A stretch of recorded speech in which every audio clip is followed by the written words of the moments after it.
오늘 이 수요일 저녁 시간에 오신 여러분을 주님의 이름으로 환영합니다. 오늘 잘 오셨습니다. 오늘 내용이 아주 중요하기 때문에 매주 중요하지 않은 때가 없지만 굉장히 중요합니다. 이제 이 본문으로 인해서 수많은 이단들이 많이 생겨났어요. 그래서 오늘 이 본문이 굉장히 중요하다. 그리고 재미있었으면 좋겠다. 그리고 올바른 종말에 대한 이해가 있어야 되겠다, 이런 생각을 해보게 됩니다. 여러분, 이 본문이 나오게 된 배경은 이런 거죠. 예수님께서 예루살렘에서 나오실 때, 이 예루살렘 보느냐, 이거 돌 위에 돌 하나도 없이 다 사라질 거다 하시고 또 예루살렘 보시면서 막 울었어요. 근데 이 예루살렘이 곧 무너질 걸 아신 것이죠. 그런데 제자들이 이렇게 질문을 합니다. 예루살렘이 무너진다고요? 그럼 예루살렘이 무너지는 것은 곧 인류의 종말을 의미하는데, 이렇게 생각을 한 거예요. 그러니까 예루살렘 성이 무너지는 것이 인류의 종말, 그러니까 이 하나님 나라가 완성될 때라고 생각을 한 거죠, 제자들이. 그래서 예수님께 질문을 합니다. 아니, 언제 이 일이 일어나며 혹시 징조가 있습니까? 이렇게 물으니까 예수님께서 세 가지로 답변을 하십니다. 그래서 첫 번째는 5절부터 13절까지, 우리 지난번 제가 수요 예배 때 설명을 해드렸는데 5절부터 13절까지는 성전이 붕괴 후에 예수님이 재림할 때까지의 기간, 그러니까 우리가 사는 기간이지요. 이 기간을 설명을 해주십니다. 5절부터 13절까지는. 그런데 오늘 읽은 14절부터 23절까지는 성전이 무너지는 날에 대해서 설명을 하고 있어요. 그러면 나중에 예수님 재림할 때, 하나님 나라가 완성할 때에 대해서는 언제 설명해 주시는가? 그것이 바로 24절부터 37절에서 설명하고 있는 것입니다. 그래서 제자들은 하나로 질문을 했어요. 언제 성전 무너지고 언제 하나님 나라가 임합니까? 이걸 같이 생각했거든요. 근데 예수님은 다 분리해서 설명을 해 주시는 거예요. 그래서 오늘은 특별히 AD 70년에 역사적으로 있었던 성전 붕괴 사건에 대해서 예수님이 어떻게 예언을 하셨는가 살펴보는데, 근데 많은 분들이 이 부분을 오해하고 있어요. 그리고 이 오해를 너무 확실한 진리로 믿고 있어서 이제 문제가 좀 발생하는 것이죠. 자, 그러면 하나 살펴보겠습니다. 지금 제가 전제를 14절 오늘 읽은 말씀은 성전 붕괴와 관련되어 있다라고 말씀을 드렸는데, 자, 14절에서 여러분들이 많이 봤을 거예요. 멸망에 가증한 것이 서지 못할 곳에 선 것을 보거든 잃는 자는 깨달을지죠. 그때에 유대에 있는 자들은 산으로 도망할지어다, 이렇게 돼 있죠. 그러면 질문이 던져지겠죠. 멸망에 가증한 것이 뭘까? 멸망에 가증한 것. 근데 이 내용이 마태복음에도 동일하게 예수님이 이 말씀을 하세요. 마태복음 24장 15절과 16절에 보면, 그러므로 너희가 선지자 다니엘이 말한 바 멸망에 가증한 것이 거룩한 곳에 선 것을 보거든 잃는 자는 깨달을진저 그때 유대에 있는 자들은 산으로 도망할지어다. 자, 같은 말인데 마가와 마태가 다르게 기록하죠. 어떤 부분이? 마태는 좀 더 구체적으로 설명해줘요. 선지자 다니엘이 예수님의 말을 좀 더 자세하게 설명을 해줍니다. 선지자 다니엘이 이 말을 했고, 마가는 서지 못할 곳, 이런 표현을 쓰는데 마태는 예수님의 말을 더 상세하게 거룩한 곳에 선 것을 보거든. 그러니까 서지 못할 곳이 거룩한 곳이고, 이 멸망에 가증한 것에 대해서는 선지자 다니엘이 이미 구약 성경에서 예언을 했다, 이것을 알려주고 있는 것이죠. 그러면 멸망에 가증한 것을 해석을 하려면 어디로 가야 되겠습니까? 우리의 눈이 당연히 다니엘서로 가야 되겠죠. 그래서 다니엘서를 한번 살펴보겠습니다. 여러분, 다니엘서 11장 32 가증한 것에 대한 구절이 다니엘서에 3번이 나와요. 3번. 그런데 3번이 조금씩 다릅니다. 시기도 다르고 표현도 달라요. 그런데 가증한 것이 선대요. 자, 볼까요? 11장 31절에 보면 이렇게 나와 있습니다. 군대는 그의 편에 서서 성소 곧 견고한 곳을 더럽히며 매일 드리는 제사를 피하며 멸망하게 하는 가증한 것을 세울 것이며, 이렇게 기록되어 있죠. 이거 이제 예수님이 말씀하신 거하고 거의 비슷하죠. 거의 비슷한데 여기에는 군대가 가증한 것을 세운다, 이렇게 돼 있어요. 그러니까 이 다니엘서 11장 31절은 군대가 성전에 가증한 것을 세운다, 이 표현을 쓰는데, 이것은 실제적으로 BC 167년에 시리아의 왕이었던 안티오쿠스 4세가 유다를 침공해서 실제로 성전 안에 제우스 상을 세우고 이 돼지 피로 제사를 드려요. 그것을 다니엘이 11장 31절에 예언을 한 것이죠. 그래서 이거는 실제로 역사적으로 있었고요. 이 내용이 마카베오 1서, 마카베오 4서까지가 있는데 이게 구약 외경입니다. 그러니까 일종의 유대인의 역사서 같은 거예요. 거기에 아주 상세히 기록되어져 있습니다. 그런데 이 멸망에 가증한 것이라고 되어 있는데, 여러분 이 다니엘서 보면 멸망에 가증한 것이라고 되어 있는데, 이 원어 히브리어에 보면 멸망에 가증한 것들로 되어 있어요. 복수로 되어 있습니다. 근데 이게 헬라어로 바뀌면서 단수로 써버렸어요. 그래서 이제 좀 헷갈리기 시작하는데, 이 내용이 다니엘서 12장 11절에도 나옵니다. 그때 보시면, 자, 12장 11절에 보면 매일 드리는 제사를 폐하며 멸망하게 할 가증한 것을 세울 때부터 1290일을 지낼 것이요. 여기서는 이 11장에 나온 가증한 것과 상황이 좀 다릅니다. 여기에서는 매일 드리는 제사를 폐해요. 그러니까 이 성전에서 드리는 제사와 완전히 그런 제사 제도가 없어지고, 그리고 멸망하게 할 가증한 것들이 세워지는 거죠. 그리고 1290일이 지납니다. 근데 여러분 이 1290일이라는 것은 3년 반이거든요. 그러니까 지금 11장에는 3년 반이라는 표현이 안 나오는데 여기에는 3년 반이라는 표현이 나와요. 근데 이 1290일, 이거 어디서 많이 들어본 것 같지 않습니까? 요한계시록에 보면 1260일이 나오죠. 그래서 이 바벨론 역과 이 요한이 살던 시대에 그 헬라 지역에 사용하던 달력이 이게 날짜 차이가 이 정도 난다는 거예요. 3년 반이 한 30일 정도 차이 나는데 음력과 양력의 차이겠죠. 그래서 3년 반이라는 개념을 가지고 사도 요한은 이것이 바로 그리스도의 초림 혹은 그리스도의 승천이나 성전 붕괴 후부터 재림 사이의 기간을 1260일, 한때, 두때, 반때, 3년 반, 42달 이렇게 사용을 해요. 네.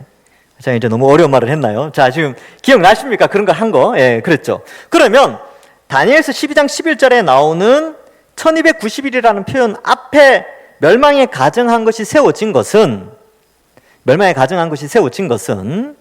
이 복음 시대의 초두에 발생한 앞부분에 발생한 것과 연결되어 있다는 거예요. 그러니까 이 멸망에 가증한 것이 세워지는 것은 예루살렘 붕괴와 관련되어 있어요. 다니엘서 12장에서는. 그래서 매일 드리는 제사를 폐하고 멸망에 가증한 것을 세우죠. 근데 이 내용이 다니엘서 9장에 나옵니다. 또 한 번 나와요. 앞서서 나오는데 읽어볼게요. 다니엘 9장 27절에 보면 그가 장차 많은 사람들과 더불어 한 일에, 그를 예수님으로 한번 생각해봐요. 예수님께서 장차 많은 사람들과 더불어 한 일에 7년입니다. 여기서는 7년 동안 언약을 굳게 맺고 그가 그 일의 절반의 제사와 예물을 금지할 것이요.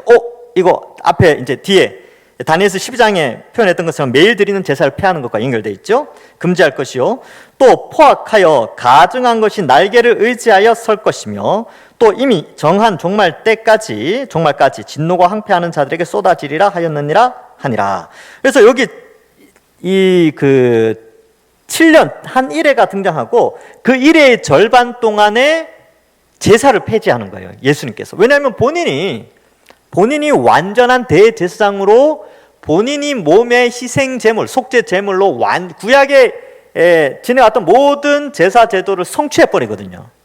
예수님께서. 그러니까 의미가 없어져요. 그러니까 AD 70년에 성전이 더 이상 필요 없게 되는 것이죠. 그래서 이 7년 대환란이라는 표현을 들어보셨을 겁니다. 근데 왜 7년 대환란이냐면 다니엘서의 한 일회가 7년인데 이 마지막 한 일회를 고난의 7년이라고 다니엘은 기록하고 있어요. 그러면 그 고난의 기간의 절반은 예수님의 십자가 고난과 연결되어 있고요. 나머지 절반 3년 반은 예수님의 몸된 교회의 고난과 연결되어져 있습니다. 그래서 7년 대환란이라는 표현을 쓰는데 이거를 숫자로 그대로 가지고 와서 흔히 말하는 세대주의자들이 이제 마지막 때가 되면 7년 대환란이 있을 것이다 이렇게 오해를 하는데 잘못 해석한 것이죠. 좀 전에 이제 마지막 한 일회가 그리스도의 고난과 성도의 고난이다라고 해석을 한 사람이 누구냐면 칼빈이에요. 칼빈이 죽기 전에 마지막으로 주석을 썼는데 그 마지막 쓴 주석책이 다니엘서입니다. 아마 죽지 않았더라면 다니엘서 끝내고 요한계시록을 쓰지 않았을까? 뭐 그건 제 개인적으로 그렇게 생각하는데, 이 칼빈이 평생을 살아오면서 축적된 신학적 모든 지식을 종합해서 주석을 해놓은 것이 다니엘서인데, 거기에 이 70일에 이제 490년이죠. 70일의 마지막 한 일회를 그렇게 해석을 하고 있어요. 그렇게 해석을 하면 요한계시록에 나오는 42달, 3년 반, 한때 두때 반 때 1260일이 해석이 가능해지는 것이지요. 자, 그렇다면 다시 우리가 읽은 본문 14절로 다시 돌아와 봅시다. 그러면 멸망에 가증한 것이 서지 못할 곳에 선 것을 보거든, 이 멸망에 가증한 것이라는 것은 역사적으로 BC 167년에 한 번 비슷한 현상이 있었어요. 예, 그죠? 안티오쿠스 4세 에피파니라는 사람이, 이 왕이, 시리아 왕이 예루살렘을 둘러싸고 이 일을 한번 행한 적이 있습니다. 그 다음에 이와 비슷하게 이제 예수님께서 멸망에 가증한 것이 서지 못할 것에 선 것을 너희가 보게 될 것이다 라고 한다면, 그럼 이 멸망에 가증한 것, 이걸 해석할 때에 다르게 해석하지 말고 한 구절만 보면 됩니다. 딱 한 구절. 누가복음 21장 20절과 21절이에요. 그 옆에다 써놓으셔도 됩니다. 이런 거 써놓으면 참 유익해요. 누가복음 21장 20절 21절 우리 다 같이 읽어보겠습니다. 시작. 너희가 예루살렘이 군대들에게 애워싸이는 것을 보거든 그 멸망이 가까운 줄을 알라. 그때에 유대에 있는 자들은 산으로 도망갈 것이며 성내에 있는 자들은 나갈 것이며 촌에 있는 자들은 그리로 들어가지 말지어다. 네, 멸망에 가증한 것이 뭡니까? 군대예요, 군대. 여러분, 로마 군대가 예루살렘 성을 에워싼다니까요. 그리고 성전을 무너뜨리고 거기에 깃발을 꽂는단 말이죠. 여러분, 이게 로마 군인이 나오는 영화를 보면, 뭐 하여튼 어떤 영화든지 로마 군인에게 깃발은 굉장한 의미가 있습니다. 거의 우상숭배하듯이 그렇게 해요. 깃발을 거기다 이제 예루살렘에 꼽는 것이죠. 그와 마찬가지로 예수님께서 누가는 이 예수님의 이 말씀을 그대로 해석을 해서 설명을 해요. 멸망에 가증한 것은 로마의 군대다. 여러분, 성경이 하나님의 말씀임을 믿죠? 마태복음에 나오는 말씀과 누가복음에 나오는 말씀이 다 하나님의 말씀임을 믿죠? 그러면 멸망에 가증한 것이 뭡니까?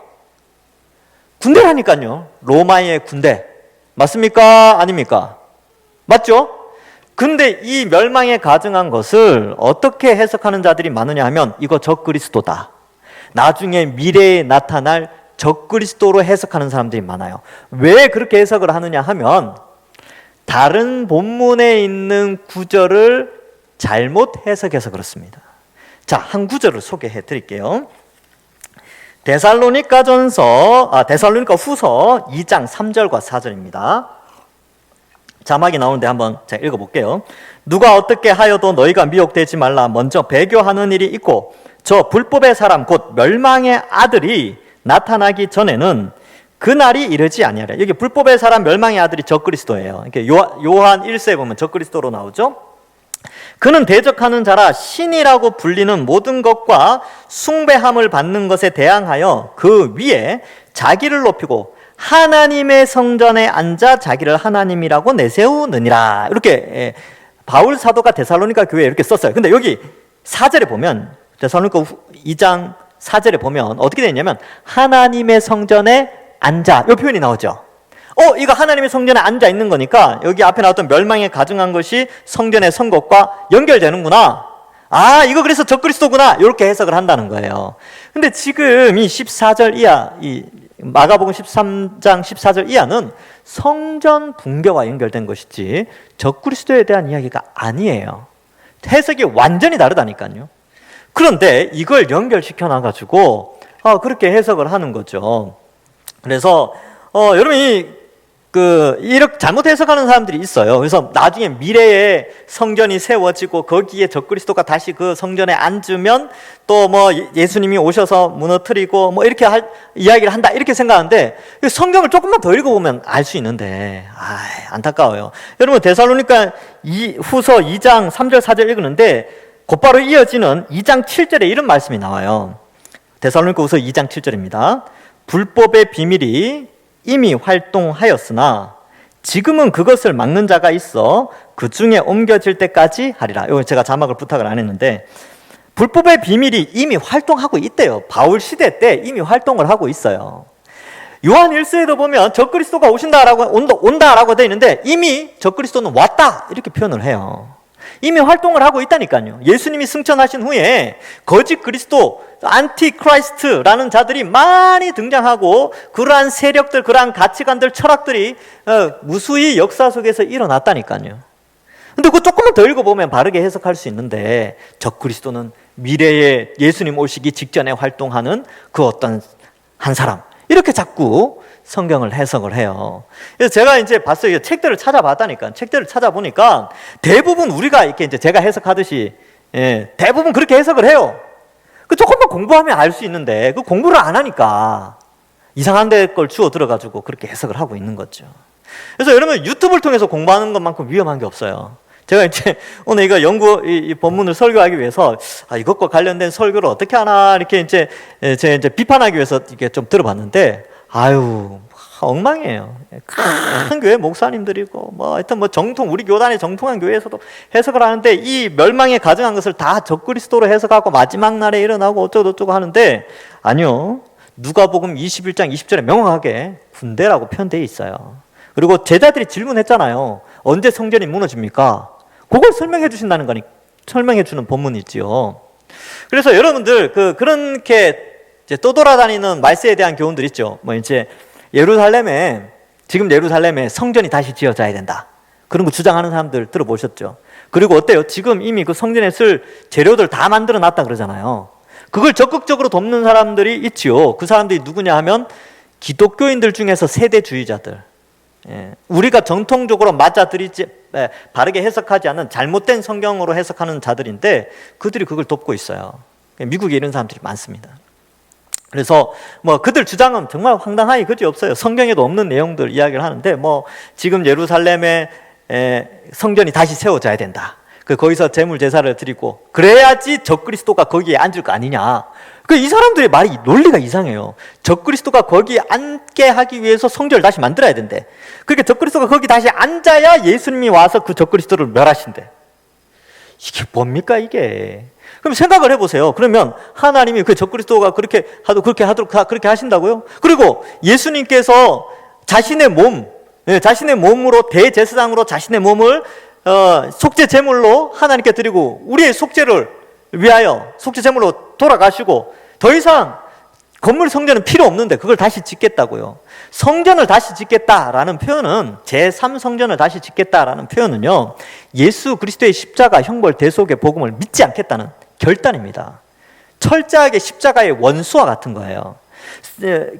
예루살렘의 성전을 짓겠다, 이 말은 2000년 전 예수님의 십자가는 의미 없다, 우리는 성전 다시 지을 거다, 이 표현입니다. 그러니까 어떻게 거기에 동조할 수 있습니까? 그건 있을 수 없는 일이죠. 그렇게 떠돌아다니는 이야기들에 귀를 기울이시면 안 됩니다. 그 이단 사상이죠, 이단 사상. 그런데 흔들리지 마십시오. 그래서 성전은 다시 지어져서도 안 되고요. 다시 지어진다면 그것을 지은 사람들은 이단 세력입니다. 그리고 유대인들이 그걸 한다고 하는데, 유대인들은 끝까지 예수님을 믿지 않는 사람들이 있죠. 물론 말세가 되면 하나님의 은혜로 이방인의 충만한 수가 차면 유대인들 중에 많은 수가, 대다수가 회개하는 날이 올 수 있겠죠. 그러나 그 회개는 복음을 통한 회개지 뭔가 만들어지고 이렇게 되어서는 안 된다는 거예요. 그래서 많은 분들이 질문을 합니다. 제3성전이 뭡니까? 이렇게 질문하는데, 1성전은, 첫 번째 성전은 솔로몬이 지었죠. 두 번째 성전은 바벨론에서 돌아온 스룹바벨과 그 후손들이 지었고, 나중에 헤롯이 리모델링을 했어요. 40년 동안. 그 다음에 여기 이제 2성전인데, 이 성전이 언제 멸망하느냐? 이제 예수님 말씀하신 때 AD 70년에 로마의 티투스 장군에 의해서 이제 다 무너지고 이제는 없어요. 왜? 더 이상 제물 제사를 드릴 필요가 없다니까요. 예수님이 완전한 영단번의 제사를 드렸기 때문에. 그래서 요거를 좀 잘 이해하셔야 된다. 제가 이제 하도 헛된 주장들이 많아서, 이단 사설들이 많아서 제가 오늘 조금 열을 내어서 설명을 해드렸습니다. 잘 아셨죠? 요 본문이 나왔다. 그러면 이거 절대 마지막 미래에 일어날 일이 아니라 요 본문만큼은 14절부터 23절만큼은 AD 70년에 일어난 사건이다. 미래에 대한 것은 24절부터 예수님이 또 설명을 해줘요. 자, 한번 봅시다. 15절부터 18절까지는 지붕 위에 있는 자 내려가지 말고, 집에 있는 자 가지러 들어가지 말고, 밭에 있는 자 겉옷을 가지러 뒤로 돌이키지 말고, 아이 뵌 자들 젖먹이들은 화가 있을 것이다. 겨울에 일어나지 않도록 해라. 이 말은 이 내용의 것은 아주 긴박한 상황을 설명해요. 그러니까 어떠한 징조, 이러한 군대가 예루살렘을 둘러싸는 것을 보면 그리스도인들은 예루살렘을 떠나야 돼요. 그리고 그 인근 지역을 속히 떠나서 안전한 지역으로 떠나가라. 그러니까 진짜 뒤돌아보지도 말고 그렇게 가라는 게 아니라 신속하게 대피하라, 이런 뜻입니다. 그래서 실제로 AD 70년, 물론 이제 유대와 로마 간의 전쟁이 일어났는데 이 전쟁이 꽤 오래 지속됐어요. AD 67년부터 70년까지 지속되면서 수년간 이 전쟁이 일어나게 되었죠. 근데 결국 북부에 있던 로마 군들이 점점 남하를 해서 예루살렘을 에워싸게 됩니다. 그때 수많은 거짓 선지자들이 등장했어요. 하나님이 우리를 지키신다. 하나님이 이 전쟁에서 승리케 하신다. 내가 그 전쟁의 승리의 주역이다. 내가 메시아다 라고 주장하는 자들이, 수많은 사람들이 일어나게 됩니다. 그 내용이 요세푸스의 역사 기록에 보면 AD 66년, 그러니까 유대 전쟁이 절정에 달하기 직전에 엄청난 가짜들이 등장을 했다. 여러 사람 이름이 막 등장해요. 그래서 그런 가짜들이 많이 있었다라는 것을 기록하고 있습니다. 그리고 2차 유대 전쟁이라는 것도 있었어요. AD 130 몇 년에 2차 유대 전쟁이 있었는데 그때도 가짜 메시아라고 주장하는 가짜들이 많이 등장했는데 그때 기독교인들이 거기에 동조하지 않았어요. 그래서 유대인들에게 많은 핍박을 받았습니다. 왜 너희는 메시아를 따르지 않느냐? 그러니까 가짜 메시아죠. 가짜 메시아를 왜 따르지 않느냐라고 하면서 기독교인들을 막 핍박했대요. 근데 어때요? 예수님께서 뭐라 그랬다고요? 여기서 내가 그리스도다라고 하더라도 너희는 흔들리지 말라. 왜냐하면 복음이 다 전파돼야 되고 또 우리가 징조들이 있는데 그것에 휩쓸리지 말고, 또 예수님을 본 자들이기 때문에 부활의 증인들이고 제자들은 이걸 명확하게 알고 있으니까 거기에 휩쓸리지 않는 거예요.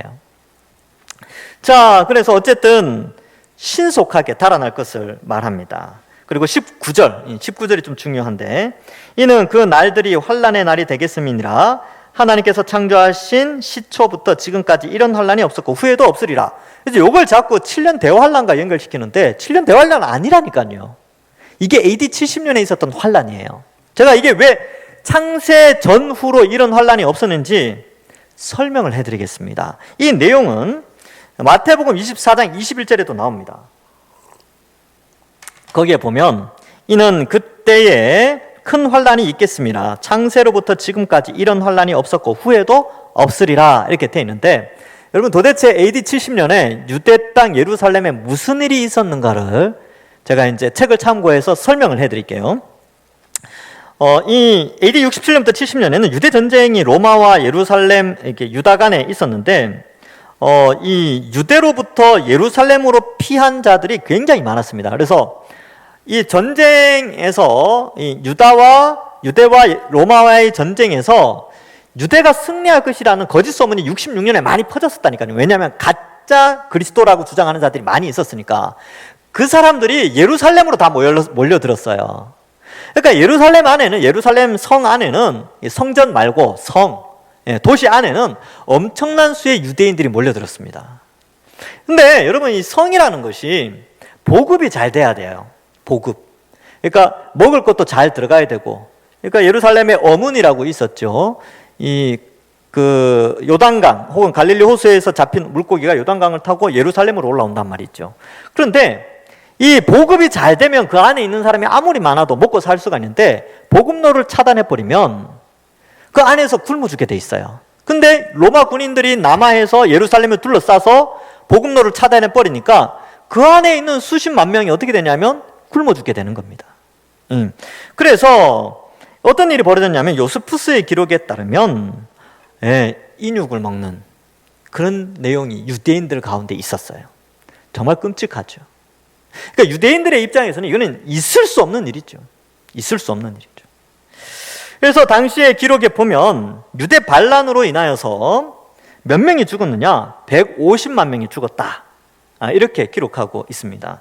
근데 이미 그 죽은 사람들을 보면 티투스 로마 장군이 이 예루살렘을 둘러싸고 이제 고전을 하다가 결국은 침공을 해서 들어가요. 딱 들어갔는데 보니까 이미 유대 군인들이 많이 죽어 있는 거예요. 무슨 일이 일어나냐면 그 내부에서 권력 싸움이 일어난 것이죠. 그러니까 유대인들이 연합해서 로마와 맞서야 되는데 이 안에서 권력 다툼 때문에 자기네들끼리 죽이고 자기네들끼리 막 이미 전쟁을 치른 거예요, 성 안에서. 그러니까 로마의 장군 티투스가 또 들어가서 보니까 상당히 놀랐겠죠. 그리고 아주 가볍게 성을 점령하게 됩니다. 근데 원래 기록에 보면 그 성전을 불태울 생각이 없었는데 방화가 일어났다, 뭐 그런 내용들도 있어요. 그래서 성전이 다 불타버려요. 150만이 죽었는데 여러분 이 비율이 중요합니다. 여러분 이 그 150만 명 죽은 거랑 2차 대전 때 유대인이 몇 명이 죽었습니까? 뭐 이제 해가지고 뭐 홀로코스트 뭐 이렇게 이야기해서 한 600만 죽었다라고 이야기를 하죠. 600만 명. 근데 1세기 때는 150만 명이 죽었어요. 그러면 2차 대전 때 유대인이 죽은 게 1세기 때 죽은 유대인의 환란보다 더 큰 환란이 아닙니까? 근데 예수님 말씀 틀린 거 아닙니까? 창세 전으로 이보다 큰 환란 없다 그랬는데 이렇게 생각할 수 있는데 제가 이제 수학을 좋아해서 이런 걸 계산을 해보고 찾아봤어요. 1914년 전 세계 인구가요, 1914년 20세기 초에 전 세계 인구가 18억이었답니다. 그런데 2차 대전 때 학살당한 유대인이 600만 명이고 세계 인구의 0.33%가 0.33%에 해당되는 유대인이 죽었어요. 그러면 2000년 전에 1세기 전 세계 인구를 조사를 해서 제가 찾아보니까 전 세계 인구가 한 3억 정도 됐었대요. 1세기 때. 근데 유대 반란으로 죽은 유대인이 150만 명, 즉 전 세계 인구의 0.5%. 그러니까 2차 대전 때 0.33%였는데 1세기 유대 전쟁을 통해서 0.5%의 인구가 죽어버린 거예요. 전 세계 인구에. 그러니까 비율로 따지면 엄청나게 큰 피해죠. 그런데 2차 대전 때 죽었을 때는요, 남해에서 강제적으로 전쟁에 그걸로 말미암아 그 반유대주의, 안티세미티즘이라고 하는데 반유대주의로 말미암아서 죽었죠. 그런데 그 유대인들끼리는 굉장히 강화가 잘 됐어요. 근데 1세기 때는 그렇지 않았다니까요. 자기들끼리 싸우고 인육도 먹고 또 온갖 이상한 것들로 해서 아주 비참하게 처참하게 1세기 때 유대인들이 환란을 당했습니다. 그래서 창세 이후로 유대인들이 이렇게 비참하게 죽어나간 적이 없어요. 그래서 지금 인구가 이제 79억 정도 되죠. 79억인데 70억을 기준으로 했을 때 0.5%는 몇 명일까 생각해 보니까 3,500만 명이에요. 3,500만 명이 죽었다, 뭐 이렇게 생각하시면 돼요. 엄청난 피해죠. 비율상 그러하다는 것입니다. 그만큼 이 19절의 표현, 예수님이 하신 말씀, 이는 그 날들이 환란의 날이 되겠습니다. 하나님께서 창조하신 시초부터 지금까지 이런 환란이 없었고 후에도 없으리라. 너무 비참했어요, 유대인들. 그래서 이 신명기의 말씀이 성취된 것이죠. 하나님을 떠나면 이방 민족이 쳐들어와서 너희 부녀들과 아이들을 들어 맺히게 될 것이며, 뭐 그런 그 신명기의 그 저주의 파트의 내용이 있지요. 그것이 이 메시아를 거부한 유대인들에게 아주 비참한 결과로 나타나게 되었습니다. 그래서 이 19절에 큰 환란의 의미가 있다. 이걸 7년 대환란, 앞으로 미래에 일어날 대환란으로 생각하시면 안 돼요. 이 19절을. 아시겠죠? 이해되셨죠? 제가 분명히 이야기했습니다. 어디 가서 이상한 거 쭉 듣고 와서 이게 그렇게 오해하시지 마시고 미래를 두려워하시거나 그렇게 하시지 마시기 바랍니다. 자, 그 다음 20절 이하를 보겠습니다. 제가 앞서서 비판했던 해석들은 다 이제 세대주의다 이렇게 표현하는데 그 사람들이 해석하는 건데 받아들여지지 않습니다. 전통적인 개혁주의 신앙이 아닙니다. 자, 20절.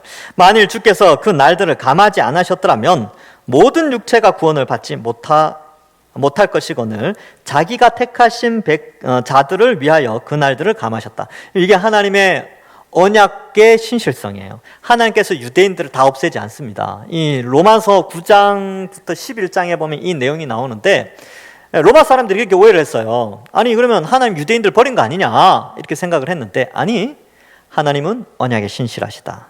잘라낸 가지, 이제 원감람나무에서 가지를 잘라내어서 돌감람나무 가지 너희 이방인들을 덧붙였는데, 그러면 하나님께서 원감람나무 가지를 얼마든지 다시 덧붙일 수 있다. 하나님의 언약의 신실성 때문에 그렇다. 그래서 하나님이 유대인들 버리지 않습니다. 하나님의 택함에는 후회함이 없습니다. 그래서 이 유대인들을 그래도 남은 자가 있도록 하기 위하여서 예수님이 이 말씀을 하신 거고요. 여기에 보면 자기가 택하신 자들을 위하여 그 날들을 감하셨다. 그래서 전쟁을 속히 빨리 끝내고 유대인들은 살려주고 그렇게 했어요. 그래서 역사 속에 수많은 유대인 중에서 남은 자들, 예수님 믿는 자들이 아주 소수가 존재해 오고 있습니다. 그리고 마지막 때 이방인의 충만한 수가 차면 복음 전파의 아주 큰 능력과 은혜로 유대인들이 집단적으로 회개를 하죠. 유대인의 집단적인 회개는 성경에 곳곳에 나와요. 그래서 사도행전 2장, 3장 이런 데 보면 3,000명 회개하고 5,000명 회개하죠. 그리고 요시야 시대 때 말씀 읽고 회개하고, 느헤미야 에스라 시대 때 어땠습니까? 수문학 광장에서 말씀 선포하면서 온 이스라엘이 울며 회개하죠. 그러니까 설교를 통하여서 집단적으로 회개하는 역사가 유대인의 역사 속에 있었어요.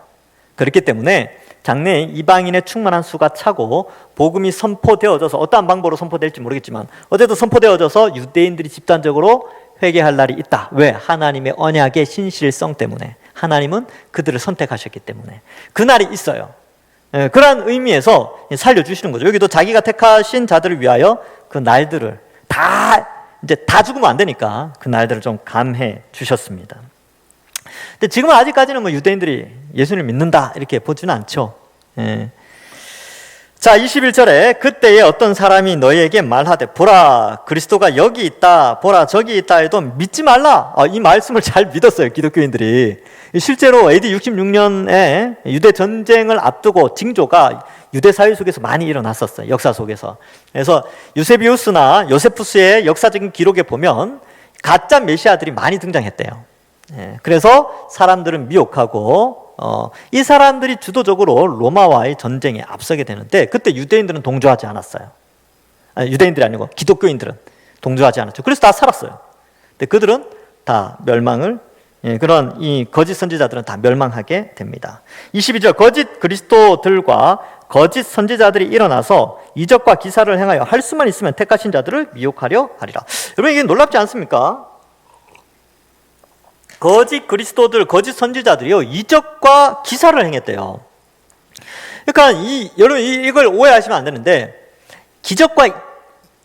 이적과 기사는 참된 선지자에게만 나타난다 이렇게 생각하시면 안 돼요. 우리가 요한계시록에서도 봤다시피 거짓 영, 그죠? 거짓 영, 거짓 선지자, 짐승들이 뭘 합니까? 와서 짐승이 놀라운 기적을 일으키죠. 그러니까 많은 사람들이 그를 따라가요. 왜? 기적을 일으키니까. 여러분, 오늘날에도 마찬가지예요. 누가 뭘 낫게 했다, 고쳤다, 뭐가 했다, 신비한 현상이 나타났다, 거기에 진리의 말씀이 없다면 절대로 그런 곳에 가서는 안 됩니다. 여러분, 무당들도 기적 다 행해요. 그거 작두 타는 거 보세요. 그죠? 그런 거 보면 신기하다니까요.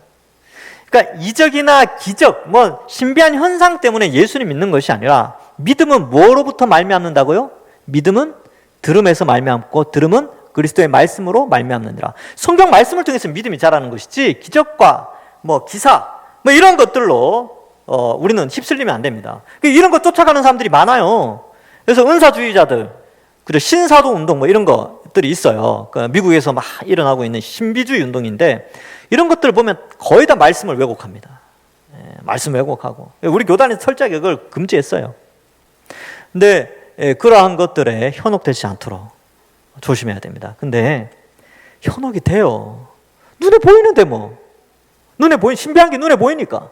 어떤 사람은 그러더라고요. 목사님인데 우리 교단은 너무 답답하다고. 막 그러면서 신비한 현상이 일어난다고 막 하면서 막 이제 자기 이제 체험을 한 걸 이야기하는 거예요. 누가 이렇게 등을 이렇게 되는데 등이 뜨거워지기 시작했으면서 나의 모든 질병이 떠나가는 것처럼 느껴졌다. 뭐 그러면서 막 이야기를 하는데 제가 이제 자세히 들어보니까 좀 이상해요. 이상한 데서 이상한 영을 받은 것 같아요. 그래서 그의 말씀이나 이런 것들이 상당히 왜곡되어지는 것들도 많이 봤습니다. 그런데 여러분 이런 것에 현혹되면 안 돼요. 예수님도 분명히 말했어요. 이적과 기사를 행하여 할 수만 있으면 택하신 자들을 미혹하려 하리라 이렇게 돼 있어요. 저는 이런 질문도 받았어요. 진짜로 목사님은 어떤 성령의 능력을 행할 줄 아십니까? 나? 저보고 그렇게 질문했어요. 제가 청년이었는데 청년 신방 갔더니 친방간 청년의 친구가 나왔어요. 그래서 목사님 교회는 어떤 성령 운동을 합니까? 목사님은 어떤 성령의 능력이 있습니까? 이렇게 질문을 하는 거예요. 나 말씀 전하는 능력이 있지. 성령께서 말씀을 분별하게 하시고 조명하셔서 성령의 능력을 나타낸다. 그렇게 이야기했더니만 그런 거 말고요. 뭐 병을 고친다든지 뭐 이렇게 신비한 현상을 뭐 신비한 현상을 봤다든지 그런 거 없냐고. 그런 거 없다고. 제가 이제 그 교회 청년한테 이야기했어요. 제가 가천대 갔을 때입니다. 여기 성남 가다 보면 가천대 있죠. 거기 신방 갔을 때인데 그한테 저 친구 조심해라. 저 친구 좀 이상하다. 저 정통적인 신학은 아니다. 그래서 진리에 있어서 바로 서 있어야 된다. 그러니까 오늘날 신비주의가 너무 등극하고 있기 때문에 우리가 조심해야 된다. 이때나 지금이나 비슷하죠. 가짜들이 많이 등장해요. 우리나라에 또 이 가짜들이 가짜 예수가 얼마나 많습니까? 내가 메시아다 이렇게 주장하는 자들이 조심해야 됩니다. 그래서 23절에 너희는 삼가라 내가 모든 일을 너희에게 미리 말하였노라. 그러니까 우리는 말씀을 잘 귀를 기울여야 돼요. 바르게 해석해야 되고 또 목회자들은 그걸 바르게 해석할 의무가 있고 공부 조금만 더 하면 되거든요. 어렵지 않아요. 책 몇 권만 더 살펴보면 이게 뭔지 명확하게 드러나는데 이상한 거 주워 듣고 그렇게 하면 안 됩니다. 그리고 여러분들도 인터넷 요즘 유튜브 같은 거 많이 있잖아요. 거기에서 성경 공부하시면 위험하다니까요. 저도 이렇게 얼마나 위험한가를 한번 보니까 정말 위험해요. 정말 위험한 게 많습니다. 그런 데서 하지 말고 교회에서 잘 배우시는 게 제일 안전합니다. 말씀을 맺습니다. 여러분 이 14절부터 23절은 AD 70년에 있었던 성전 붕괴 사건을 예수님이 말씀해 주셨습니다. 이것은 미래에 일어날 일이 아니고 이미 과거에 있었던 일이고 유대인들에게 중요한 교훈을 가르쳐 주었던 것입니다. 누가복음 21장 20절에 명확하게 군대가 그곳에 섰다. 멸망에 가증한 것은 군대라는 것을 말해줬고요. 또한 큰 환란이라는 것은 7년 대환란이 아니라 유대인들이 1세기 때 예수님을 거부하고 하나님 뜻을 거부했던 것에 대한 징벌을 받은 것으로 이해하시면 되겠습니다. 그러나 하나님께서는 유대인들을 버리신 것이 아니라 남은 자를 남겨두셨고 말세에 마지막 때 주님 오시기 직전에 큰 회개의 은혜도 더하실 것이라는 것도 참고적으로 우리가 알 필요가 있죠. 그러므로 성경은 우리에게 미리 모든 것을 말씀하셨습니다. 말세를 준비하기 위해서 또 주님 다시 오시는 그날까지 우리가 어떠한 자세로 신앙생활을 할 것인지도 이미 다 알려주셨고요. 성경을 오해하지 말 것도 다 알려주셨습니다. 아무쪼록 올바른 진리, 올바른 이 종말에 대한 인식 이것을 잘 가지셔서 신앙을 더욱더 굳건하게 하시고 수많은 거짓 교사들, 거짓 이단들, 거짓 메시아들이 판을 치고 있는 이때에 그런 거짓 진리에 흔들리지 않고 진리를 수호하고 올바르게 영혼을 구원하시는 우리 모든 동산교회 성도들 되시기를 주님의 이름으로 간절히 축원합니다. 기도하겠습니다. 하나님 아버지 은혜를 감사합니다. 오늘 귀한 말씀을 통하여서 우리가 예수님이 이 성전 붕괴의 사건을 설명하신 것을 살펴보았습니다. 역사적으로 일어난 사건이었음을 알고 이제 우리는 이것이 잘못 오해되어지고 잘못 해석되어져서 이 잘못된 사상들이 많이 번져 있는 이 시대에 올바른 진리를 분별하며 살아갈 수 있도록 은혜를 다해 주옵소서. 또한 주님 오실 날이 멀지 않았다는 것도 우리가 명심하고 날마다 말씀을 가까이 하고 또 하나님 은혜 가운데 살아가는 저희들 다 되게 인도하여 주시옵소서. 감사드리옵고 예수님의 이름으로 기도하옵나이다. 아멘.